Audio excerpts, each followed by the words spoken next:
Harper Audio presents Here We Are Now, The Lasting Impact of Kurt Cobain, by Charles R. Cross. Read by Lloyd James. To Ashland, and to every boy and girl who got off the sofa, grabbed a guitar, and made it talk. Prologue. This Horrible Secret. On the morning of April 8th, 1994, I was working in my office at the Seattle magazine The Rocket when I received a series of phone calls that would prove unforgettable. 2 decades have passed since that day, but those moments still remain vivid and haunting. Sometimes they seem like a part of a dream I can't escape or forget. History was happening around me, but I didn't realize it in the moment. I can still remember my finger pressing the flashing Line 1 button on my office phone, but I had no clue at the time that this little red light would announce a sea change in both music and culture. Like all nightmares, I want it to end differently, but it doesn't. It can't. It's not a dream.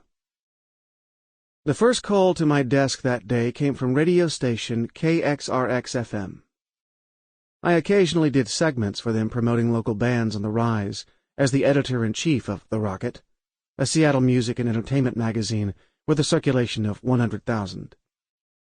We championed Northwest bands and were the first publication to do cover stories on Nirvana, Soundgarden, Pearl Jam, Alice in Chains, and other Seattle groups. Even though I had a bird's-eye view of the grunge explosion, I was surprised as everyone else in town when our locals, many of them old friends who'd been playing around for years, became international superstars.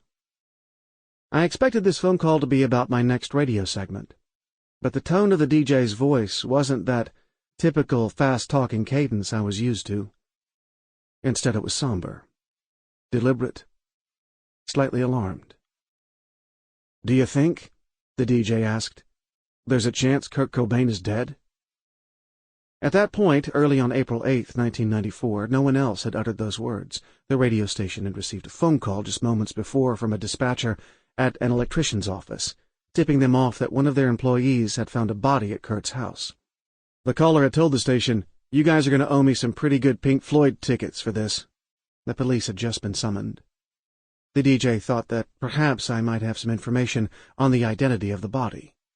"We haven't gone on the air with it yet," he said. "But do you think there's any chance it's Kurt?" I said no. "It can't be him," I said. "It's got to be one of his drug buddies who probably overdosed. It can't be Kurt. It just can't." My words were from a place of denial, of course, and felt false even as I said them. I was doing the kind of psychological bargaining that happens when you initially hear bad news. It was the same bargaining millions of Nirvana fans worldwide would be carrying out in a few hours. But at this moment in time, this news, this horrible secret, belonged only to the radio station, the electrical contractor, the police, and me. It couldn't be Kurt, I repeated in my head. While his struggles with drugs were well known within the tight circle of Seattle music, some of his friends were in far deeper. Kurt had been arrested a few times the previous year, and his ongoing battle with heroin was no secret.